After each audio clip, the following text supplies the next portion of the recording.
Welcome students. In this video I'm gonna work a basic power rule example. Don't forget to subscribe.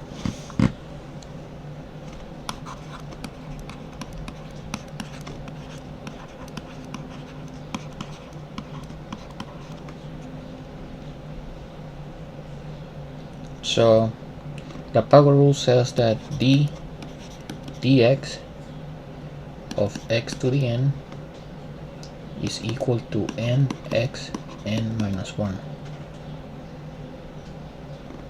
So the example I'm going to show you today is f of x equals to x to the fifth. That means that the derivative of f prime of x is equal to phi x to the phi minus 1, which is equal to phi x to the fourth. Thank you very much. Don't forget to subscribe.